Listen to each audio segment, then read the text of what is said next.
On the fifth day, Commander Thalok called a meeting in the war room. Every senior officer on the flagship was there. Brelin, Risic, the fleet captains, the ground commanders who had survived. They stood around the holographic table and looked at the map of Earth, and not one of them spoke. The map told a story that none of them wanted to hear. When the invasion began, the Valori controlled large parts of 4 major cities. Now, 5 days later, they controlled almost nothing. The humans had pushed them back, block by block, tunnel by tunnel, street by street. The Valoris still had superior firepower. They still had the war beasts. They still had their ships in orbit. But none of it was enough. The numbers on the screen were terrible. Over 12,000 Valori soldiers were dead. Another 8,000 were wounded. 14 of the 20 war beasts sent to Sol were destroyed. The humans had figured out that the beasts' scales were weakest on their bellies. They had dug pits in the roads, covered them with thin metal sheets, and waited. When the beasts walked over the pits and fell in, the humans attacked from above. It was simple, it was brutal, and it worked. Thalok looked at the faces of his officers.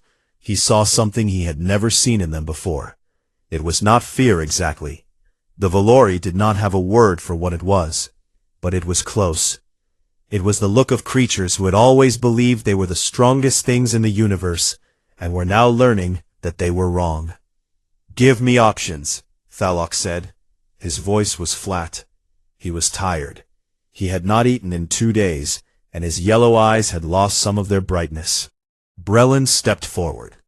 "Commander, I have studied every piece of data we have. I have run every model. I have considered every strategy." He paused. "There is no path to victory here." Even the hum of the ship's engines seemed to quiet down. "Explain," Thalok said. Brelin touched the screen, and a series of charts appeared. "When we invade a world, we follow a pattern. We break their military. We destroy their leaders. We scatter their people.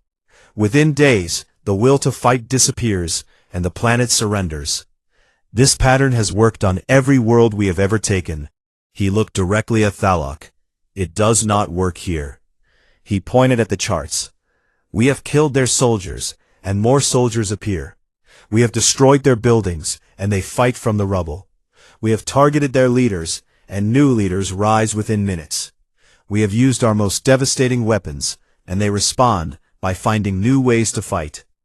They are not following any pattern I have ever seen. They are not behaving like a species that can be conquered." Another officer, a fleet captain named Dorvek, spoke up. "We burn the cities from space. There will be nothing left to fight." Brelin shook his head. "I considered that. If we burn the cities, the humans will scatter into the countryside, into the mountains, into the forests. This planet has every kind of terrain. Deserts, jungles, frozen lands. They know this terrain. We do not. The fighting will not end. It will spread, and it will take years, decades, maybe longer." Dorvek opened his mouth to argue, but Brelin continued. "And there is another problem. The humans have something they call the Internet. It is a communication system that connects every person on the planet. Even with our jamming technology, they find ways to send messages. They share information about our tactics, our weaknesses, our movements. Every lesson one group of humans learns, every human on the planet learns within hours. They are billions of small armies, all learning together, all adapting together." Thalok felt the doubt in his chest grow into something larger, something heavier. "Then what do you suggest, Brelin?" he asked. The old strategist looked at his commander with eyes that were both sad and honest. "I suggest we leave." The word hit the room like a physical blow. Leave. The Valori did not leave. The Valori did not retreat. In 10,000 years, they had never abandoned a campaign. It was not just a military rule. It was a part of who they were. To retreat was to admit weakness, and the Valori could not be weak. But Thalok looked at the map again. He looked at the red dots. He looked at the numbers. and he thought about the things he had seen in the footage. The medic running through fire, the soldier with the metal pipe, the woman called Yuna who turned tunnels into graves, the captain called Subin who never stopped fighting, the young soldier called Do-hwan who walked toward gunfire when every part of his body must have been screaming at him to run. He thought about these things, and he understood something. The Valori conquered worlds because they were strong, because they were disciplined, because they had better weapons and better ships and better soldiers. But strength was not everything. Discipline was not everything. Sometimes, the thing that decided a war was something smaller and simpler, something that could not be measured or counted or put on a chart. The humans had that thing. Thalok did not know what to call it, but he had seen it in their eyes, in their movements, in the way they refused to stop, even when stopping was the only logical choice. It was the thing that made a medic run into fire to save a stranger. It was the thing that made a farmer pick up a gun to defend a city she had never been to. It was the thing that made 20 soldiers stand against 200 and not take a single step backward. It was the thing that made humans human. Thalok closed his eyes for a long moment. When he opened them, his face was calm. The doubt was still there, but it was not doubt anymore. It was understanding. "Recall all ground forces," he said. "Bring the soldiers back to the ships. Pull the war beasts out." The officers stared at him. Rissik looked like he wanted to say something, but did not. Dorvek clenched his fists. Brelin simply nodded. "Commander," Dorvek said, "if we leave now, the Empire will—" "The Empire will survive," Thalok said. "It has survived for 10,000 years. It will survive this, but it will not survive if we throw away our fleet on a planet we cannot hold." He walked to the communication panel and opened a channel to the entire fleet. Every ship, every soldier, they all heard his voice. "This is Commander Thalok. All forces are to withdraw from the planet's surface immediately. We are leaving this system. That is a direct order." There was a moment of stunned silence across the fleet. Then, slowly, the ships began to move. Dropships launched from the surface, carrying the surviving soldiers back to orbit. The war beasts were recalled, the ones that were still alive. The fleet pulled away from Earth, rising higher and higher until the blue planet was just a small ball of light in the darkness. Thalok stood on the bridge and watched Earth shrink. Behind him, Rissik finally spoke. "Commander, what will you tell the Empire?" Thalok was quiet for a long time. Then he walked to the communication panel and opened a channel to the Imperial High Command. The most powerful body in the Valori Empire, the ones who gave orders to armies and decided the fate of worlds. They would be listening. He took a deep breath and spoke. "This is Commander Thalok of the Burning Star. I am reporting on the invasion of the planet known as Earth, located in the outer arm of the Western Galaxy." He paused. He thought about his words carefully. "The invasion has been terminated. The planet has not been taken. I am ordering a permanent exclusion zone around this system. No Valori ship is to approach Earth. No scout, no warship, no vessel of any kind." He could already imagine the shock on the faces of the High Command. A commander of the Valori, admitting failure. It had never happened before. "I know this is difficult to accept," he continued. "I know the Empire does not retreat, but I must tell you the truth, because the truth is more important than pride." He looked at Earth one last time. That small, blue, beautiful, terrible world. The creatures on this planet are not like anything we have ever faced. They are small.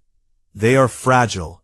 They do not have our strength or our technology, but they have something we do not. They have a fire inside them that does not go out.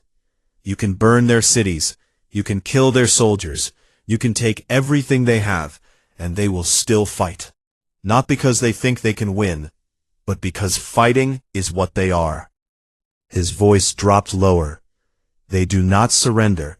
They do not stop. They do not break. I have watched them run through fire to save each other. I have watched them stand against impossible odds and refuse to move. I have watched them lose everything and come back stronger. They are the most dangerous species in the galaxy, not because of what they have, but because of what they are willing to do. He took one final breath. This is why no one returns from Earth. It is not because the planet is dangerous. It is because the people on it are unconquerable. Do not send anyone else. Leave them alone. Let them have their world. Because if you go to Earth, you will not come back. None of us will. He closed the channel. The bridge was silent. The officer stood frozen. Risic had tears in his eyes, though he would never admit it. Thalok turned and walked to the window. The fleet was pulling away now, moving into the darkness between stars. Behind them, Earth turned slowly in the sunlight, blue and white and green, peaceful, quiet, as if nothing had happened at all. On the surface, in the broken streets of Seoul, Subin stood among the rubble and watched the alien ships rise into the sky. Dohwan stood beside her. Yuna stood behind them. Jinho was a few steps away, wrapping a bandage around his own arm. All around them, soldiers and civilians looked up and watched the ships disappear into the clouds. Nobody cheered. Not yet. They were too tired, too hurt, too aware of everything they had lost. But Subin felt something warm in her chest. It spread through her body like sunlight after a long winter. She looked at Dohwan, and he looked back at her, and they both smiled. Small, tired, broken smiles, but real ones. They are leaving, Dohwan said softly. Yes, Subin said, they are. She looked up at the sky one more time. The last of the alien ships blinked and vanished among the stars. The sky was empty again, just blue and clouds and birds that had started to fly again, now that the noise had stopped. Subin put her hand on Dohwan's shoulder. Come on, she said. We have a city to rebuild. And so they did, because that was also what humans did. They broke, they bled, they burned, and then they rebuilt, every single time. And somewhere, in the vast darkness of space, a message traveled from ship to ship, from system to system, from empire to empire. A simple warning that every civilization in the galaxy would eventually learn. Never go to Earth. The humans are waiting. On the third day of the invasion, Commander Thalok released the war beasts. He had not wanted to use them. War beasts were a last option, kept for worlds where the regular soldiers could not finish the job.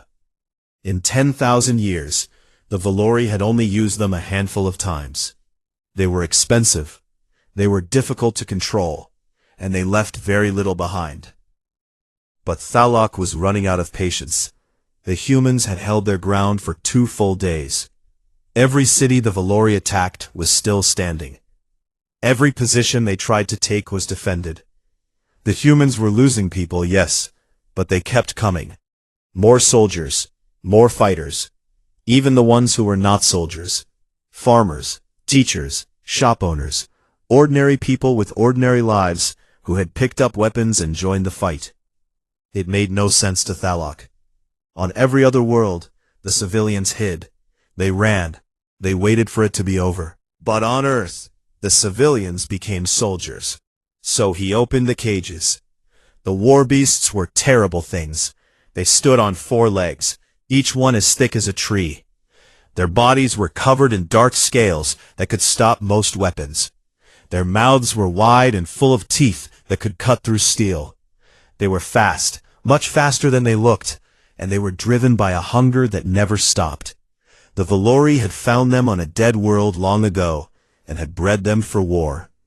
20 war beasts were dropped into Seoul, 20 into Tokyo, 20 into each of the other battle zones. The ground shook when they landed. Their roars echoed through the empty streets. Even the Valori soldiers stepped back when the beasts were released. In Seoul, the first war beast came down the main road like a living tank. It smashed through a barricade that had taken the humans hours to build. Bullets hit its scales and bounced off. Explosions made it stumble but did not stop it. It grabbed a military truck in its jaws and threw it into a building. The humans fell back. For the first time since the invasion began, they retreated. Subin watched the beast from a window on the 4th floor of an office building. Her face was pale, but her eyes were sharp. She had seen a lot of things in 2 days of fighting. She had seen friends die. She had seen buildings fall. She had fought aliens twice her size with nothing but her rifle and her will. But this was something else. "What is that thing?" Do-hwan asked from behind her. His voice was barely a whisper. "It does not matter what it is," Subin said. She turned to her squad. They were tired, they were hurt. Some of them had not slept since the invasion began, but they were still here. They were still alive, and they were still ready to fight. "Listen to me," Subin said. "That thing is big. That thing is scary. But it is still just a thing. It has a body. Bodies can be hurt. Bodies can be killed. We just need to find out how." She grabbed her radio. "All units, this is Captain Subin. Fall back to the subway entrances. I say again, fall back to the subway. We are going underground." It was a decision that changed everything. Seoul had one of the largest subway systems in the world. Hundreds of stations, thousands of tunnels, miles and miles of underground paths that connected every part of the city. The Valori did not know about most of them. Their maps of Earth were based on surface scans from space. They had no idea what was waiting beneath the streets. Within an hour, hundreds of human fighters moved underground. They carried their weapons, their wounded, and everything they could grab. The subway tunnels became their new battlefield. Sergeant Yuna was the one who organized it. She was 28 years old, tall for a Korean woman, with a scar on her chin from a training accident. She had been a subway security guard before she joined the army. She knew every tunnel, every exit, every hidden passage in the system. And now she used that knowledge like a weapon. "The beasts cannot fit through the smaller tunnels," she told Subin. "The regular alien soldiers can, but they will have to come single file. We can turn every tunnel into a kill zone."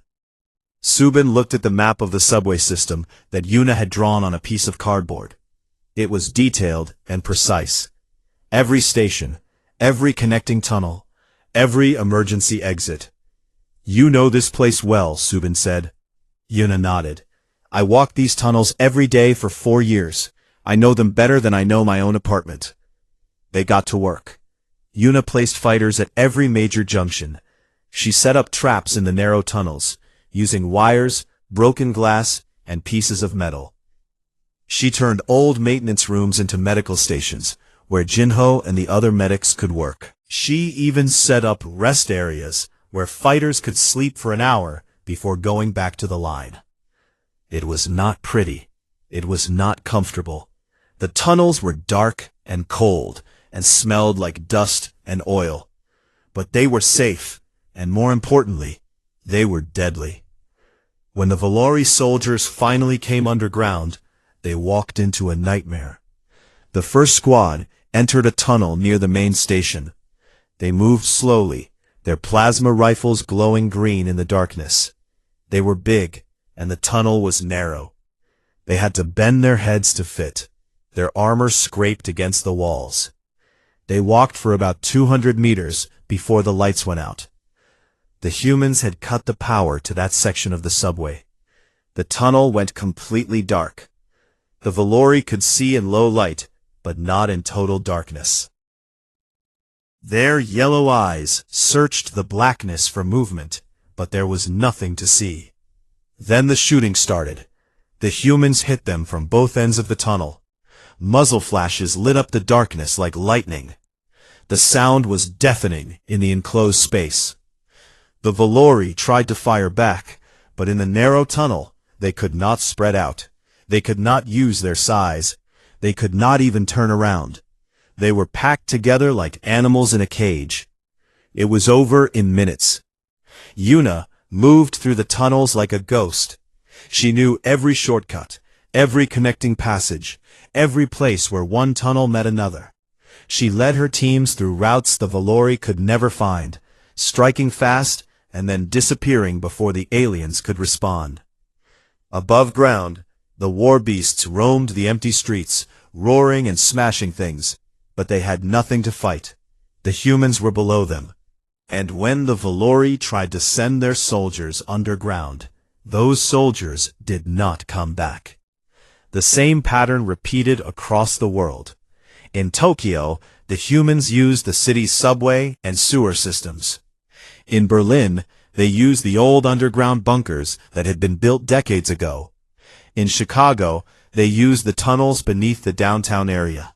Everywhere, the humans went underground, and everywhere the Valori followed them into traps. But it was not easy. The fighting in the tunnels was close and brutal. There were no open spaces, no room to run. Every fight was face to face, and the humans paid a heavy price. Many fell in those dark tunnels. Many more were wounded. The medics worked without rest, and Jinho moved from station to station, stitching wounds and setting broken bones with hands that had not stopped shaking since the first day. But they did not break. Yuna found Subin sitting alone in an empty subway car late on the third night. The captain was staring at the wall. Her rifle lay across her knees. She looked like she had aged 10 years in 3 days. "Captain," Yuna said, "you need to sleep." "I cannot," Subin said. "Every time I close my eyes, I see their faces, the ones we lost." Yuna sat down next to her. She did not say anything for a while. She just sat there, shoulder to shoulder with her captain, in the dark subway car beneath a burning city. "I lost my brother on the first day," Yuna said quietly. "He was in the army too, different unit. I heard on the radio that his position was hit. No survivors." Subin turned to look at her. "Yuna, I am sorry." Yuna shook her head. "Do not be sorry, be angry. That is what keeps me going. Not hope, not duty, anger. They came to our world, they brought those monsters.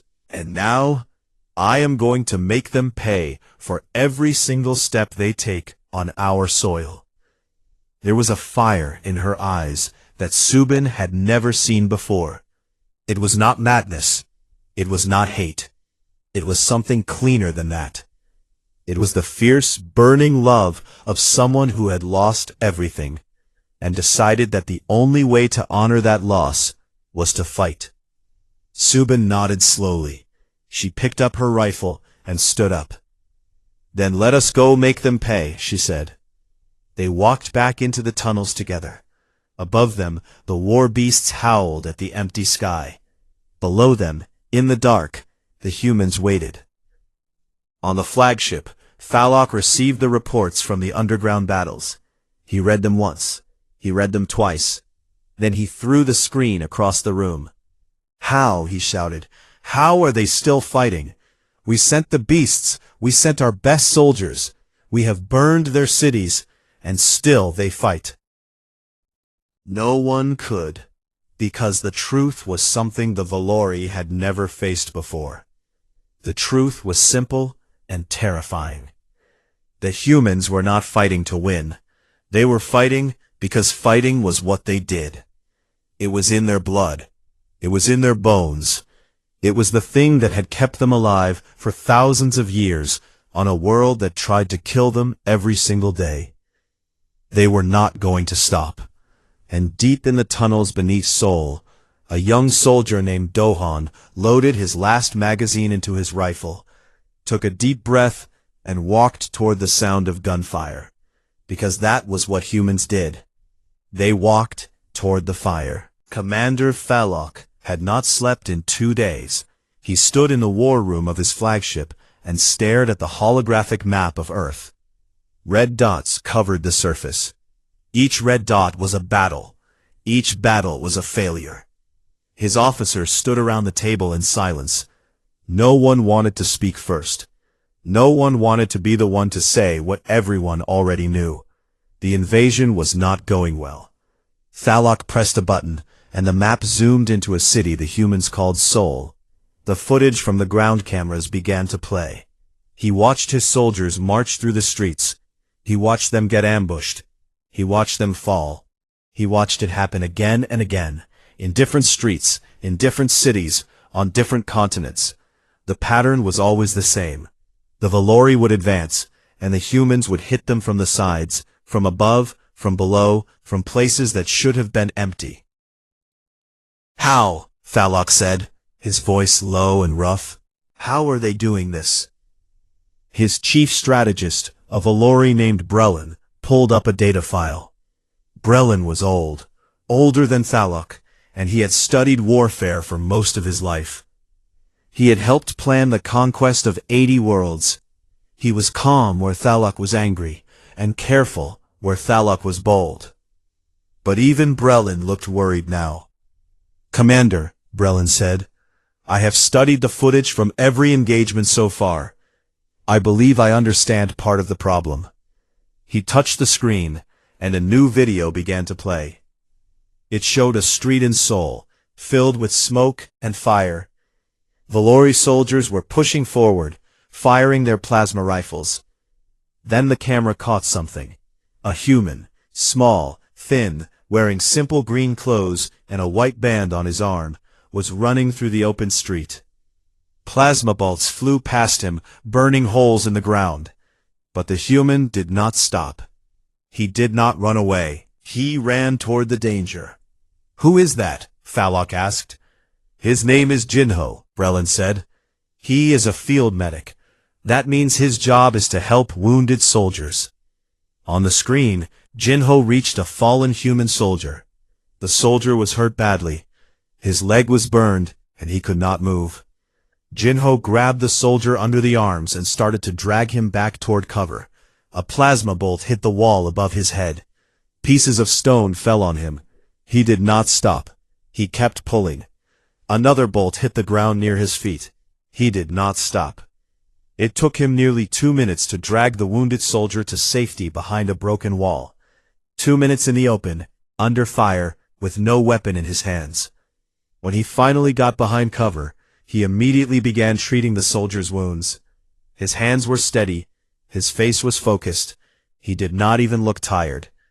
Thalok watched the video, without blinking. When it ended, he was quiet for a long time. "Play it again," he said. Brelin played it again. Then he played another video.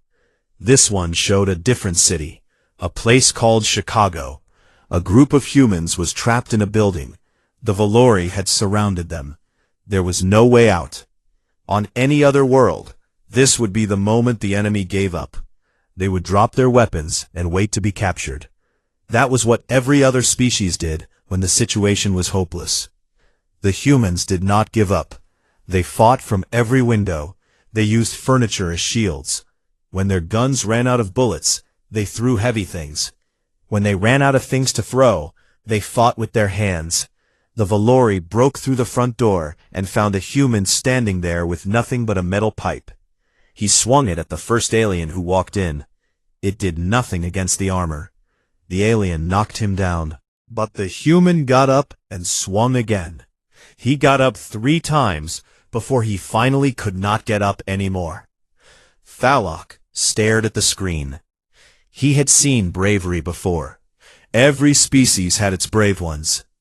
But this was something different. This was not just bravery. This was something deeper. Something he did not have a word for. "Brelin," he said slowly, "what is wrong with these creatures?" Brelin hesitated before answering. He brought up another set of data on the screen. Charts, numbers, reports from every battlefield. "Commander, in every engagement so far, the humans have taken more casualties than us. They are outgunned. Their armor is weak. Their weapons are slow. By every measure, they are losing." He paused. "But they do not act like they are losing. They do not retreat. They do not surrender. When one falls, another takes his place. When we destroy their position, they build a new one. When we cut off their communication, they find other ways to talk. They use hand signals, light signals, written messages carried by runners. They adapt faster than any species I have ever studied. He pointed at a chart on the screen. Look at this. In the first hour of fighting, our kill rate was high.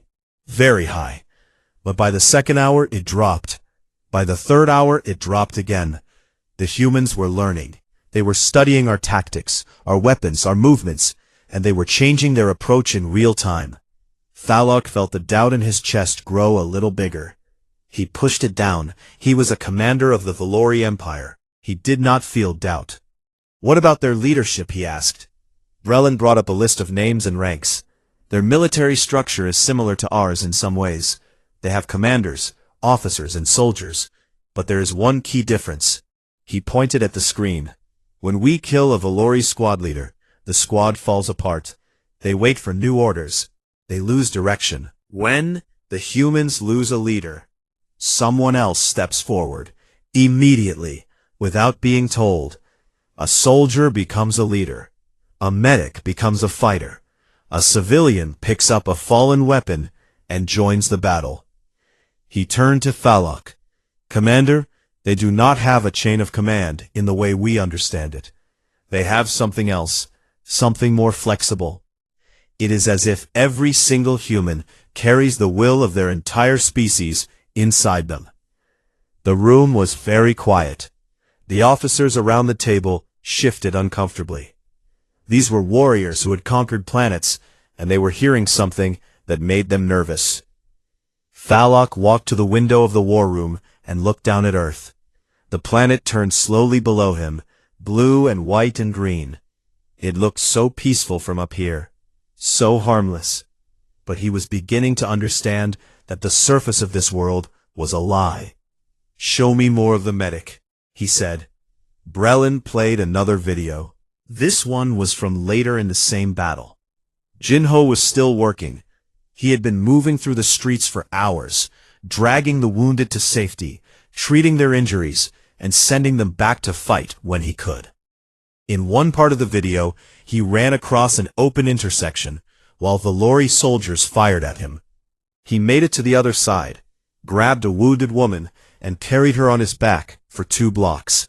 In another part, he found a Valori soldier who had been wounded and separated from his unit. The alien was lying on the ground, bleeding from a crack in his armor. Jinho stopped. He looked at the alien for a long moment. Then he knelt down and began to treat the alien's wound. Thalok leaned forward. What is he doing? He is helping our soldier, Brelin said quietly. Why? Brelin did not answer right away. He looked at the screen, at the small human kneeling beside the large alien, carefully wrapping the wound with a piece of cloth torn from his own sleeve. I believe, Brelin said slowly, that he is helping because it is hurt. That is all.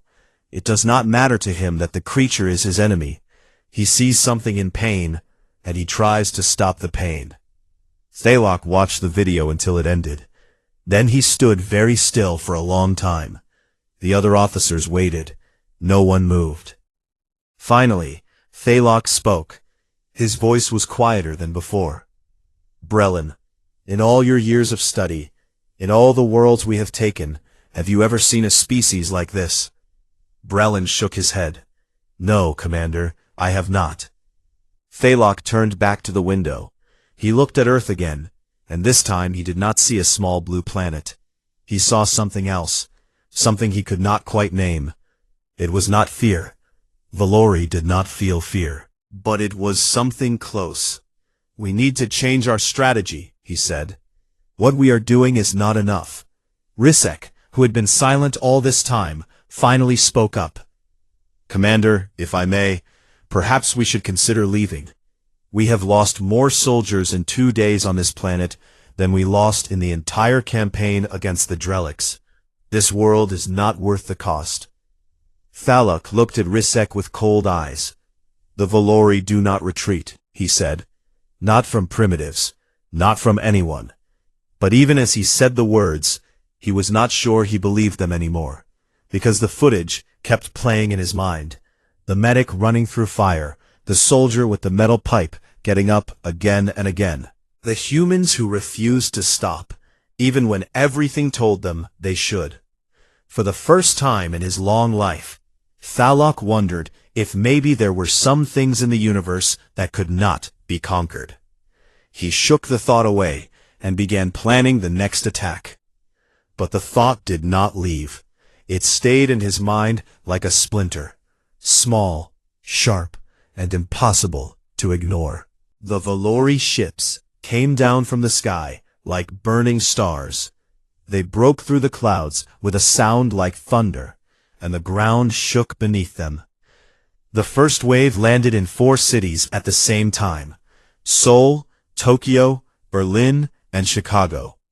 It was a move they had used many times before on many worlds. Hit multiple places at once, spread the enemy thin, break their spirit fast. Commander Thalok watched from this flagship high above the planet. On his screen he could see the dropships falling toward the surface. Each one carried 200 soldiers. Each soldier was armed with a plasma rifle that could burn through metal. Each one wore armor made from a material harder than anything found on Earth. They were the finest warriors in the galaxy. Thalok expected the whole thing to be over in a few hours. In Seoul, the Valori landed in the center of the city. The dropships came down in the wide streets near the river, crushing cars and cracking the road under their weight. The doors opened, and the soldiers marched out in perfect lines. They were tall, over 7 feet, with gray skin and yellow eyes. They moved like machines, each step exact and controlled. The streets were empty. The city had been evacuated, or at least most of it had. When the lights appeared the night before, the Korean military had moved fast. Soldiers were sent into the city, civilians were pushed out, roadblocks were set up. Nobody knew exactly what was coming, but Captain Subin had told her squad one simple thing: we prepare for the worst. Now, standing in a building 3 blocks from the Valori landing zone, Subin looked through her binoculars and watched the aliens march forward. She counted them. 200, maybe more. Big, armed, organized. She had never seen anything like them. Behind her, Do-hwan and the rest of her squad waited. There were only 20 of them. 20 humans against 200 aliens. The numbers were bad. The situation was worse. But Subin had spent the whole night planning, and she had one thing the Valori did not expect. She knew her city. They are moving north along the main road, she whispered into her radio. Team 2, are you in position? A voice came back. It was Sergeant Tae-woo, a big man with a calm voice. In position. Rooftop of the parking building. We have a clear line of sight. Team 3, Subin asked. Another voice. This one belonged to Corporal Minji, a young woman who was the best shot in the unit. Ready. We planted the charges on the bridge like you asked. Subin took a deep breath. The aliens were getting closer. She could hear their heavy footsteps on the road. She could hear the low hum of their weapons. Her heart was beating fast, but her hands were steady. Let them come to us. The Valori moved through the empty streets with confidence. On every world they had conquered, this was the part where the enemy ran. The locals would see the Valori soldiers and drop their weapons. Some would hide. Some would cry. A few brave ones would fight, but they never lasted long. The Valori expected the same thing here. They did not expect what happened next. The first explosion came from the bridge. Minji pressed the trigger, and the charges went off with a deafening roar.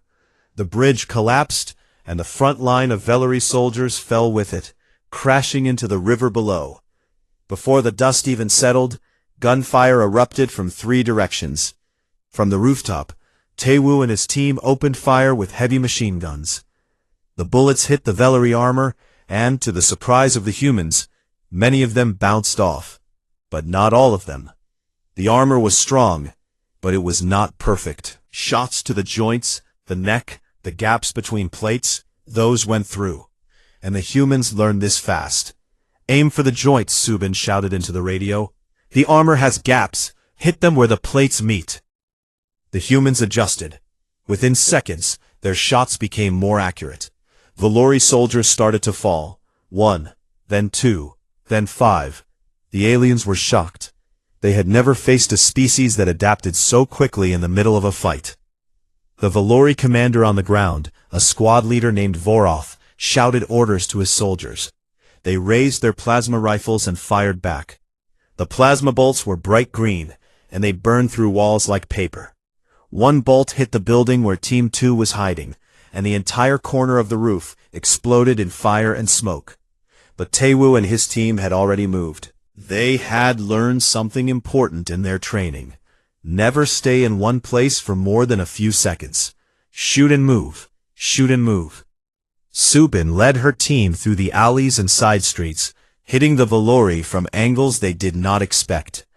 The aliens were used to fighting in open fields on other planets, where their size and firepower gave them a clear advantage.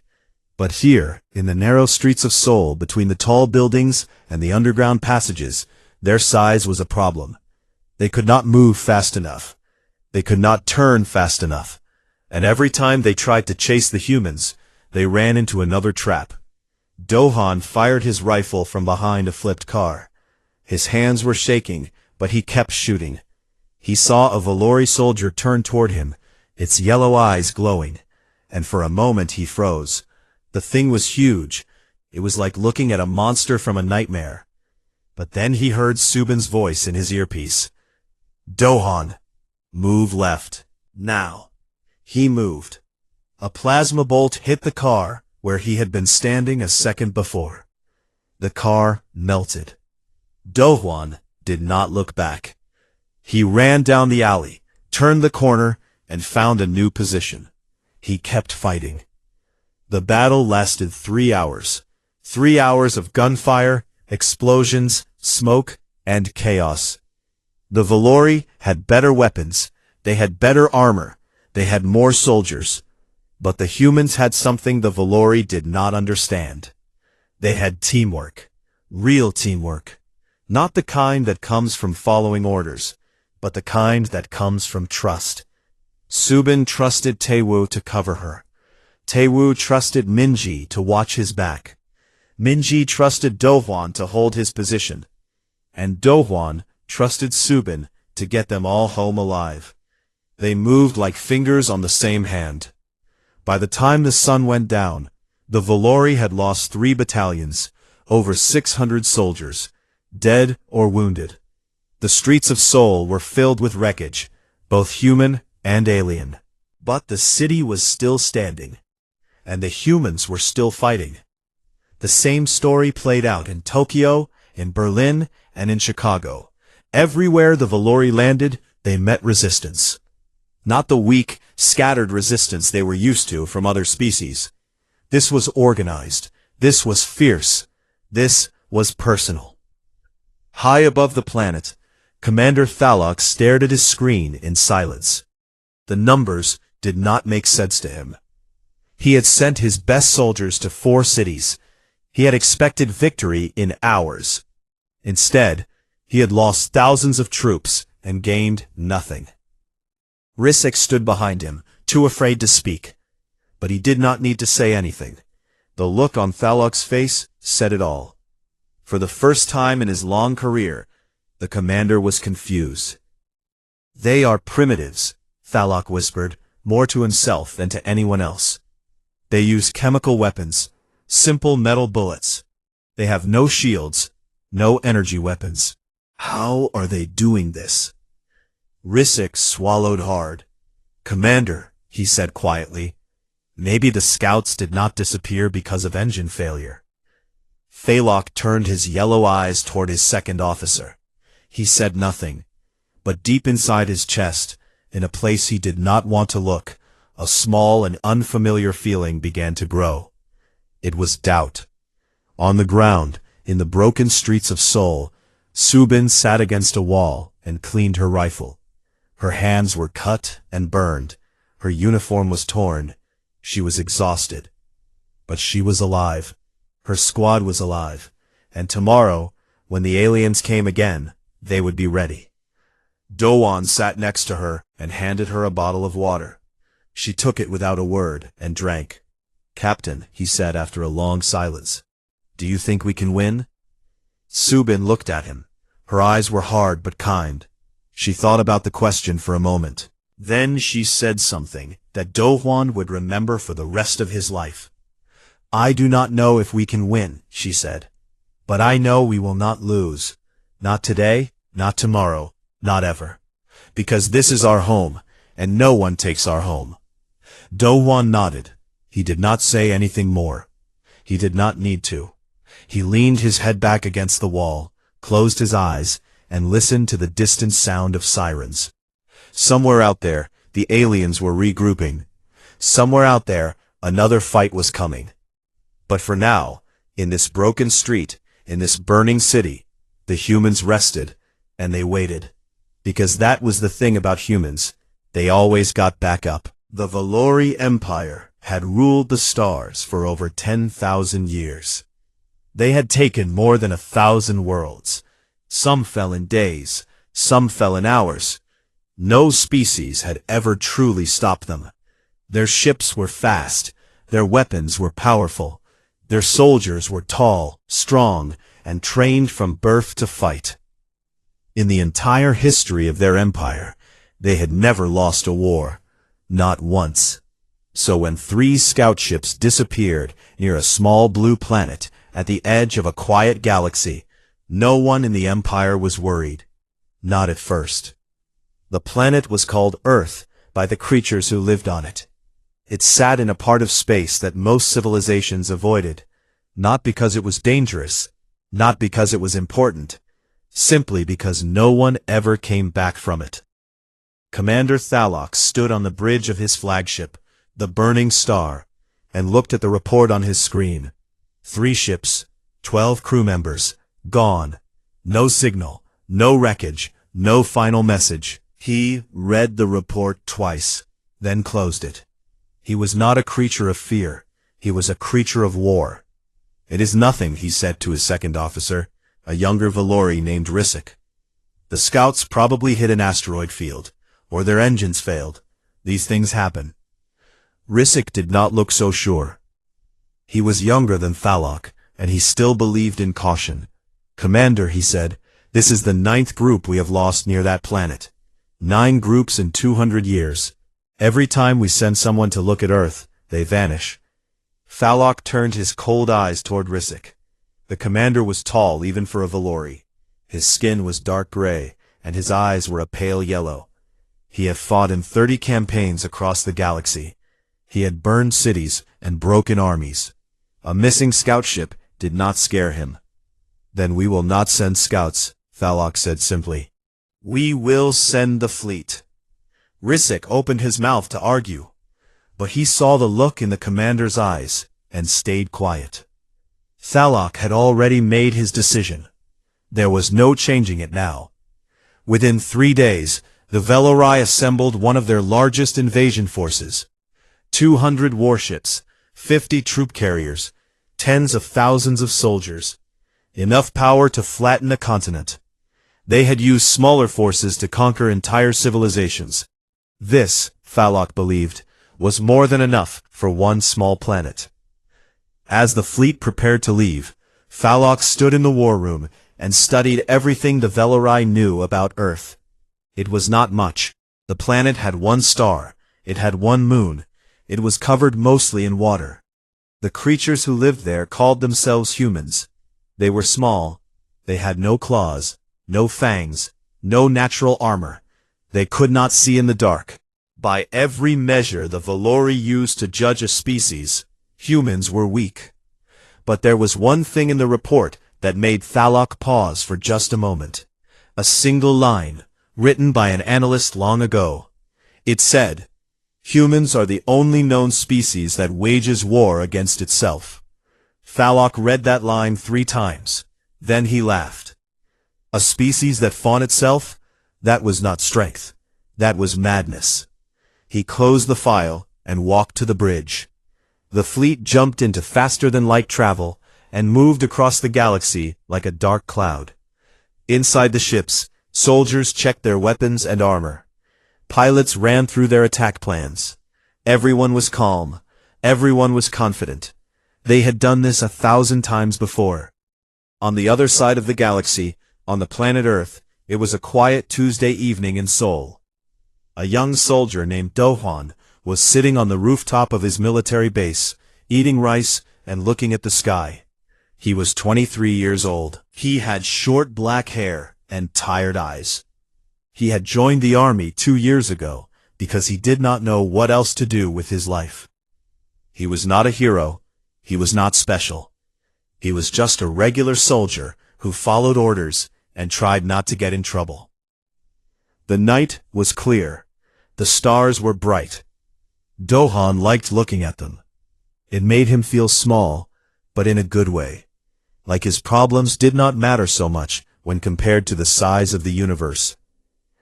Then he saw something strange. A light moved across the sky. It was not a plane. It was not a satellite. It moved too fast and too smoothly. Then another light appeared, and another, and another. Within seconds, there were dozens of lights, all moving in the same direction, high above the clouds. Do-hwan put down his food and stood up, his heart beat a little faster. He had seen planes and helicopters and drones his whole life. He knew what they looked like. These were not any of those things. He pulled out his phone and called his squad leader, a woman named Subin. She was a captain, strict but fair, and she always answered her phone. "Captain," Do-hwan said, trying to keep his voice steady, "I think you should come to the roof. There is something in the sky." Subin arrived 3 minutes later. She looked up and saw the lights. Her face did not change. She was not the kind of person who showed fear. But Do-hwan noticed that her hand moved to the radio on her belt. "How long?" she asked. "A few minutes," Do-hwan said. "They just appeared." Subin watched the lights for another 30 seconds. Then she picked up her radio and called the base commander. Within 10 minutes, the entire base was awake. Within 30 minutes, the news had reached the government. Within 1 hour, every military base in the country was on alert. All around the world, people were seeing the same thing. Strange lights in the sky, moving in formation, getting closer. Reports came in from Tokyo, from New York, from London, from Sydney. The internet exploded with videos and theories. Some people panicked. Some people prayed. Some people simply stood outside and watched, unable to believe what they were seeing. Do-hwan stood on that rooftop and watched the lights grow brighter. He did not know what was coming. He did not know that an empire of 10,000 years was about to crash against his world like a wave against a rock. He did not know that his life and the lives of every person on Earth were about to change forever. All he knew was that something was coming, and deep in his chest, in a place he could not name, he felt something old and familiar rise up inside him. It was not fear. It was not excitement. It was something simpler than that. It was the feeling every human has carried since the beginning of time. The feeling that comes when danger is near and there is nowhere to run. It was the will to fight. Subin looked at Do-hwan. She could see it in his eyes. She could feel it in herself, too. Whatever those lights were, whatever was about to happen, they would face it. Not because they were brave, not because they were strong, but because they were human, and humans did not just lie down and die. Above them, the Valori fleet moved closer. Commander Thalok stood on his bridge and looked at the blue planet below. It was beautiful, he thought, small and blue and fragile. He smiled. "Begin the invasion," he said. And in that moment, he made the biggest mistake of his life.